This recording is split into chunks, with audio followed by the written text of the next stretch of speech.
किसी ने बहुत अच्छी बात कही है कि जिंदगी छोटी नहीं होती, लोग जीना ही देर से शुरू करते हैं। जब तक रास्ते समझ आते हैं तब तक लौटने का वक्त हो जाता है। दोस्तों, मैं हूं समीर और आपके लिए लाया हूं एक छोटी सी कहानी। ये कहानी है सौरभ की, जो 10th क्लास का स्टूडेंट था और उसके पिता की एक अच्छी जॉब थी।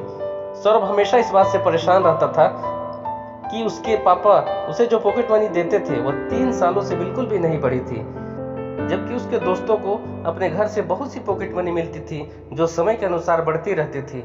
सौरभ ने अपनी माँ से समस्या के बारे में कहा कि आखिर क्या वजह है जिसके कारण पापा ने मेरी पॉकेट मनी पिछले 3 सालों से नहीं बढ़ाई है। उसकी माँ बोली, इसका उत्तर तो तेरे पिता ही दे सकते हैं, चल मैं तेरी उनसे बात करा देती हूँ। सौरभ के पिता के सामने यह बात रखी गई।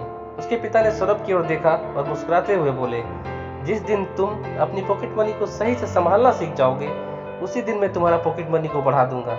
इतना कहकर उसके पिता वहां से चले गए।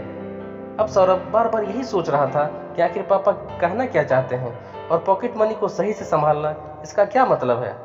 क्या मनी रखने के लिए मेरी जेब छोटी है या मैं ज्यादा पैसे का वजन नहीं उठा सकता। तरह तरह के प्रश्न उसके दिमाग में आ रहे थे। पापा द्वारा कही लाइन उसके दिमाग में लगातार बनी रही। 3 दिन बाद जब वो स्कूल जाने के लिए अपने स्कूल बैग में किताबें लगा रहा था, जल्दी जल्दी उसने किताबों को उल्टा सीधा बैग में भर लिया। बैग तो भर गया लेकिन कुछ किताबें अब भी बैग में रखनी थी। उसकी माँ यह देख रही थी। वह सौरभ के पास गई और बोली, क्या मैं तुम्हारी कुछ हेल्प करूं? सौरभ बोला, हाँ, ये किताबें तो बैग में आ ही नहीं रही हैं। तब उसकी माँ ने बैग में रखी किताबों को निकालकर उन्हें सही तरीके से लगाया, जिससे अब कुछ और किताबों के लिए जगह बन गई। अब वह बाकी किताबें जो पहले बैग में नहीं आ रही थी उसको वे बैग में रखती हुई बोली, देखो सौरभ, मान लो ये जो तुम्हारी किताबें हैं वह तुम्हारी पॉकेट मनी की तरह है और तुम खुद अपने इस स्कूल बैग की तरह हो।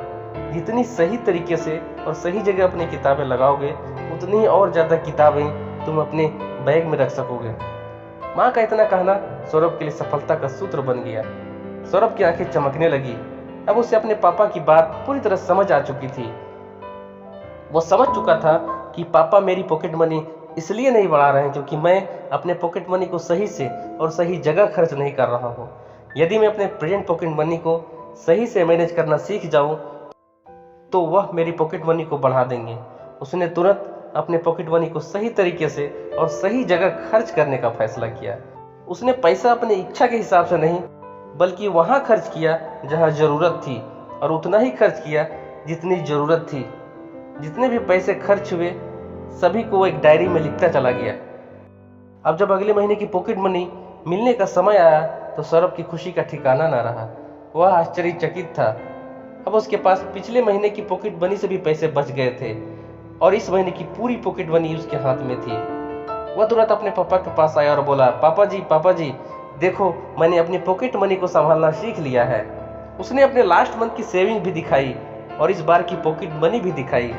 उसके पिता भी बहुत खुश हुए और उन्होंने उसकी पॉकेट मनी तुरंत बढ़ा दी और कहा, यदि वह सही से अपनी पॉकेट मनी को हर महीने मैनेज करेगा तो आने वाले हर महीने में उसकी पॉकेट मनी बढ़ाता रहूंगा। सौरभ अब बहुत खुश था।